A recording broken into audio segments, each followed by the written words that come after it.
It's about 8 p.m. on Tuesday, July 11th, 2023.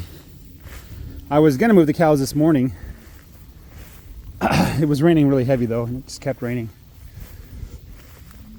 And based on the dog dish, it looks like we had about 2 inches of rain or more. The dog dish was full of water. You can see that there's grass growing up through the goat weed here. If you're wondering why I'm out of breath, it's about 84 degrees right now with 78% humidity. And I have to walk through this grass. You can see this is where the water was running down. Made like a little river here. I have to walk through the grass and the goat weed. There's a cow that's out of bounds. I'm gonna go try to get her back.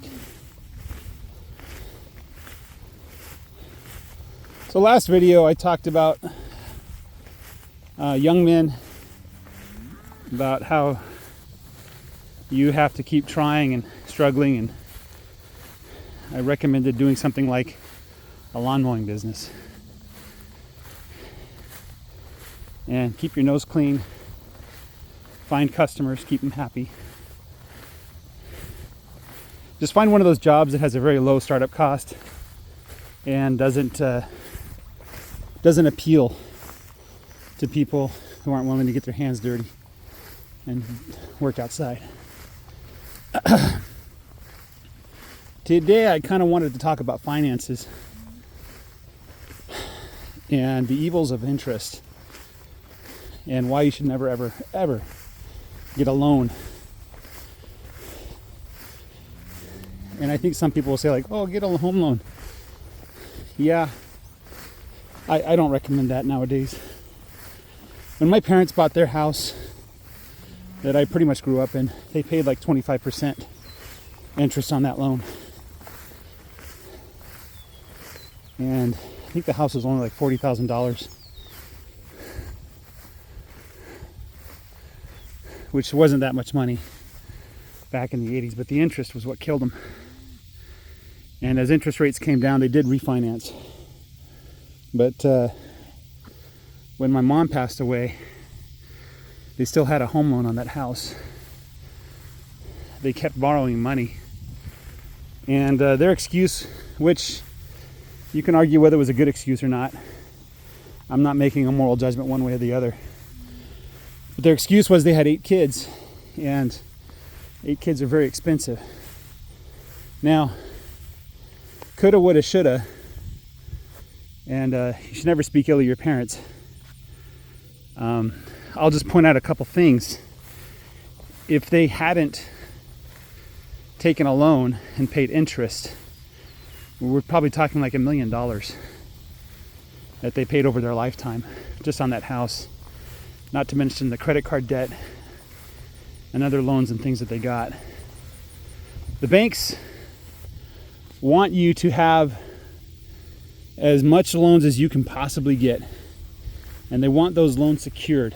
What that means is they want that if you don't pay the loan, they can take something from you that's worth more than the loan. And they will happily do you the favor of selling that thing for you and giving you some of the money back. They get paid first. You get paid second.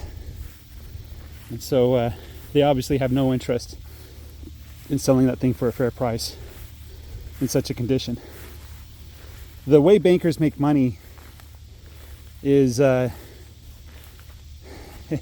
such a great evil that when you start to understand what it truly means, it starts to make your blood boil.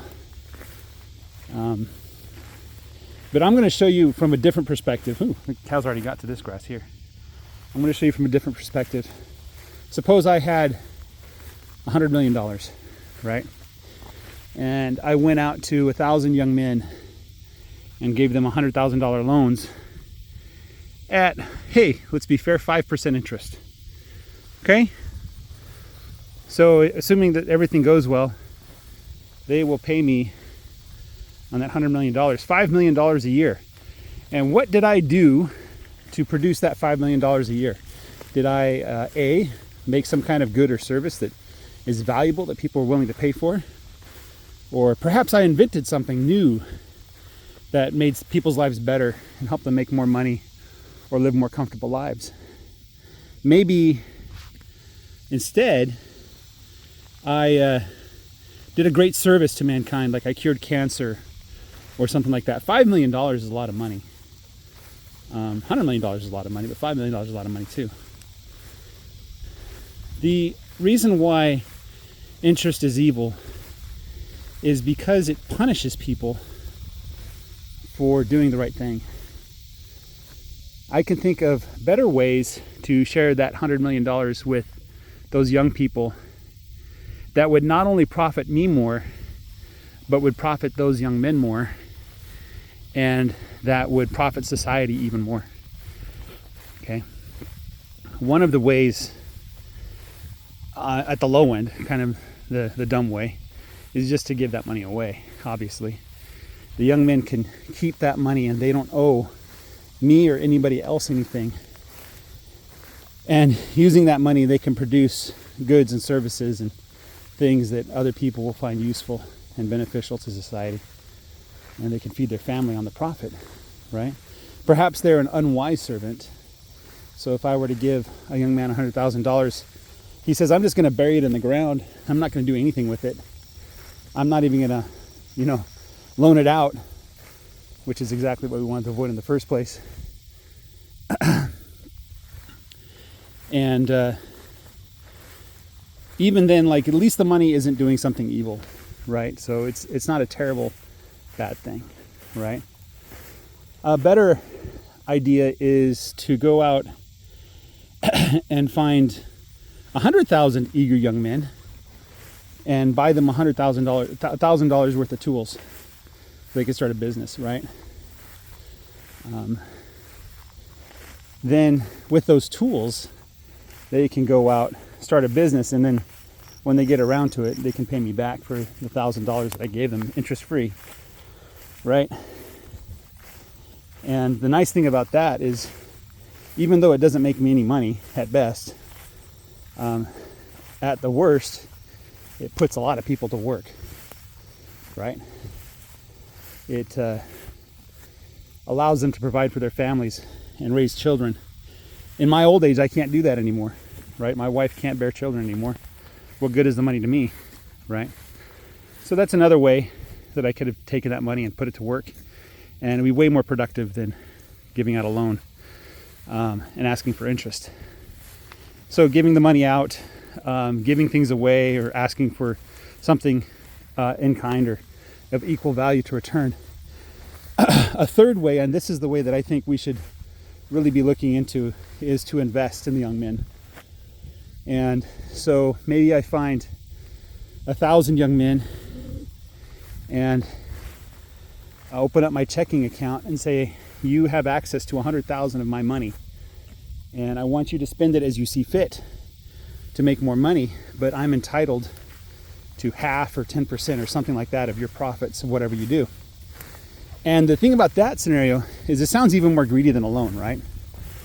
Like, not only will I be taking more money from them, because they'll be, in the end, if they're very successful, I get a lot more money than 10% or 5%, right, of what I loaned out. So it seems more evil in that way, but the reality is, because it's my money and I want to see some kind of return on that money, and the young men want to see return on that money, we suddenly become business partners, right? And this is something that is not really talked about much in the startup community. But oftentimes when you want to start a business, you go to a rich guy and say, hey, I want to, do XYZ on the internet, right? And they're like, that's a good idea, but you're inexperienced and I've never worked with you before and I don't really trust you. So what I'm going to do is I'm going to take 3 of my friends and we're going to give you the money you need, but they're going to be on the board of directors. Maybe one of them will be your chief of finance. Another will be your chief of technology, right?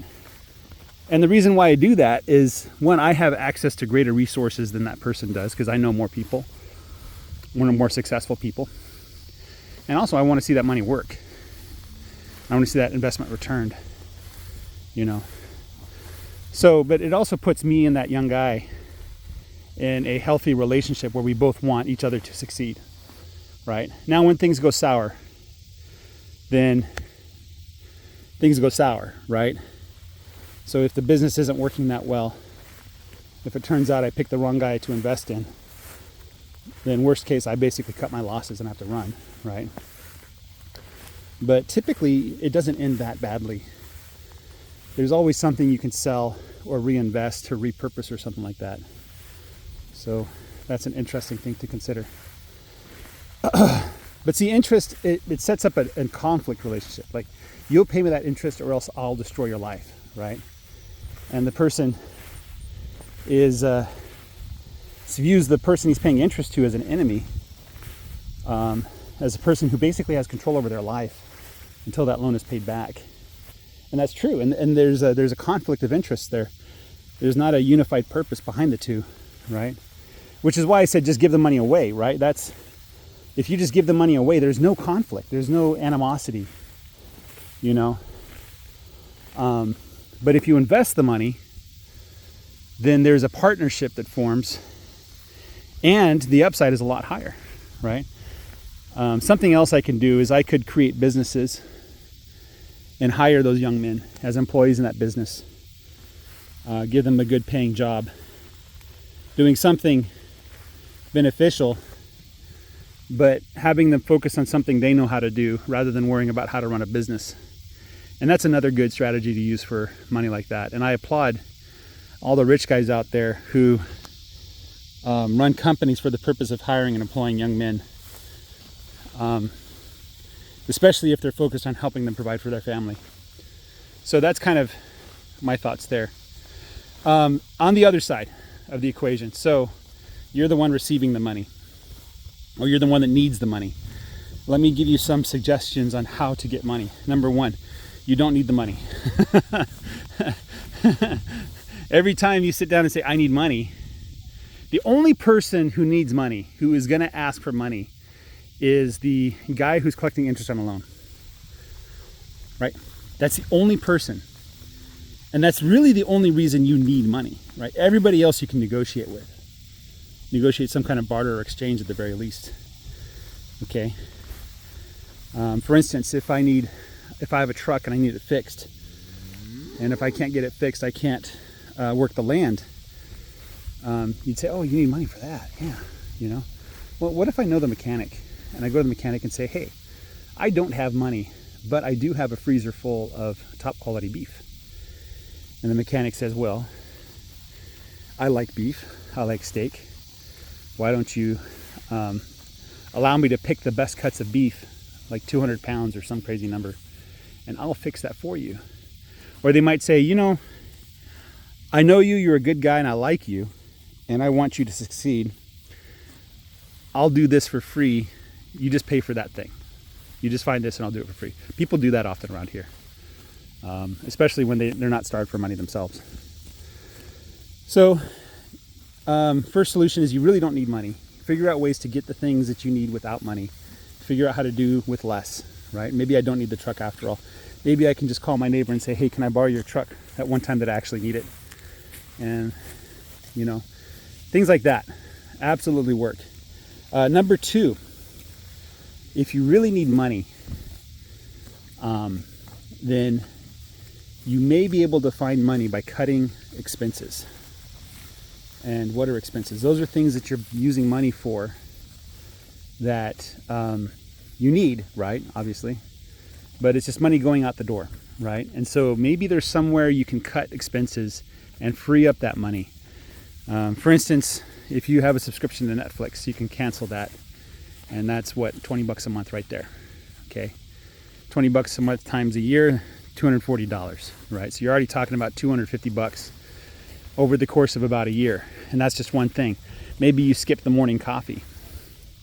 Maybe you decide that rather than eating out, this is a big one, you just cook food from home, or you bring a sandwich from home. That's a good way to save money. So there's lots of ways you can probably cut your expenses and free up the money you need. And this is one way that I highly encourage you to think about. And you're going to be different than everybody else. You know your situation better than I do. You're going to be able to figure out where you can scrimp and save. Okay? And there might be things that are dear to you that you give up, like football games or, different things like that. So just find places you can cut expenses. Number 3, friends and family. You'd be surprised, especially if you're not abusing the privilege. You'd be surprised how much money friends and relatives will give you for a decent purpose. Yes, you might have to explain your business plan. Yes, they might want to be a partner. They might want some kind of interest in it. Sometimes your goodwill is enough and their situation's enough that they'll just give you the money.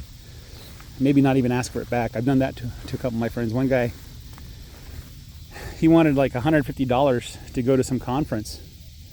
And at first I was like, he's like, well, I'll pay you back over the course of 3 months. And I was like, this doesn't seem right. I don't want to ask for you to pay me back for this. And I certainly, $150 to me is nothing. And it's a sort of conference that, he needed to go to. It was definitely going to help him in his career and his business. And since I considered him a brother, I just gave him the $150 and said, I do not expect anything back. Right? Just take the money, And he was concerned about that, but I kind of showed him and said, hey, to me, $150 does not mean the same to you, right? I know to you it's very dear. To me, it's like a nice dinner, right? So I just gave up a nice dinner for you to go to your conference, and to you, that doesn't sound like a big deal at that point, So, don't be afraid to ask. Friends and family, investors, in your community, right? This is where friends can really help connect you with investors and stuff. What is going on here? That is weird. Is that a spider that caught a cricket or something? I think it is. Yeah. Investors. So look for people, especially in your community, that are willing to invest. Obviously, they're going to have their own terms and conditions, and who is more important than what you know sometimes. Last one is advances. So salary advances and like service advances. So like you promise to do a certain service for somebody and they pay you in advance, right? Lots of people might be willing to do that for you, especially if the situation warrants it, right? If you're starting off and let's say you're a new general contractor, you shouldn't be doing general contract unless you have enough cash that you can lose a few $100,000 here and there, not worry about it too much. Okay, so you're starting off as a GC. Somebody wants to build a building, and typically they pay you when it's done or when certain road marks are met, and they expect you to go out and buy all the materials and pay for all the labor and carry the risk, right? So that's typically the way it's done. But if you're new at it, or if it's a bigger project that you're not used to handling, you don't have the money, you might be tempted to go to the bank and get a loan or short-term loan or something like that. But I would encourage you, before doing that, to talk to your customer first and either explain to him, hey, this is a bigger contract than I'm used to dealing with, or whatever, or somehow negotiate a way to get paid earlier, or talk to your contractors, the people that you're working with, and say, look, I can't pay you until after I get paid, or whatever it is, but see if you could talk with people about getting that money arranged, so that you're not the bottleneck. Obviously, this has to be reasonable. You have to understand how money works and what expenses and income and assets and all that kind of stuff means and what it is. You have to be keeping a strict budget. You have to have a plan for every dollar you earn and every dollar you spend. You have to be parsimonious. That means doing more with less. You have to be smart, right? A lot of people out there, they don't think about the money until it's too late, and they get themselves in trouble. And you don't want to be that guy, right? You want to take care of everything first, right? So like if you are the general contractor that's approached to do a project that's bigger than what you can finance, that's a conversation you have before you shake hands with anybody, right? You know, that's not something you want to get halfway through and say, oh no, I'm out of money. You know, get your ducks, everything in a row, right? Figure it out. But see if you can find ways to get a hold of the money you need to do your business without talking to banks, without paying interest. Credit cards can be a fantastic tool. The credit card companies charge people 2.5%, 3.5%, something like that, for the privilege of using their credit cards. I'm checking on the water, by the way. If you pay off your credit card balance every month, if you never, ever spend more on your credit card than you could pay off in that month, and you're very careful, it can be a very valuable tool, right? But every credit card company on the planet is waiting for you to miscalculate and make a mistake. They're waiting for something to go wrong so they can start charging you 25% interest every month. Or rather annual, but they're going to charge interest every month. They want you to lose. They're hoping you mess up. And that's what you have to know. You're playing with fire with credit cards. Loans and interest is the same way. You're playing with fire. But it can be a tool. This is why they're not drinking the water. That makes a lot of sense. It also explains why I don't have any leaks. Every credit card company on the planet, every bank wants you to lose, because that's when they win. And the banker's going to tell you everything else. They're going to try to convince you that no. They want your business to succeed. Because if your business is successful, you can get bigger loans and pay more interest. And they make even more money, but that's ridiculous. If your business is super successful, you don't need loans anymore, right? If you're the general contractor who's making tons of money on all of his deals and who's not making mistakes, you should be able to finance your own projects, interest-free. All right, that should work. I feel sorry for my cows. I don't know how long that was unplugged. Pretty sure I checked it last night, so that's only the last bit of advice is don't take my advice. I am by no means an expert in any of these things. Go study and research and figure it out on your own. If you follow my advice and everything goes bad, you want to blame me, but I told you don't take my advice, so it's your fault, not mine. But if you use my advice as a springboard to go research and study other things and to think a little bit harder before you take a loan out, that's a very good thing. So live debt-free. Do not get loans. Do not pay interest. Don't use your credit card. Live like a rich person, where they don't borrow money. They have money. They're the ones lending money out to other people. They're the ones investing. They're the ones saving. Be that person. All right, guys. Have a great day. Enjoy the weather. And bye-bye.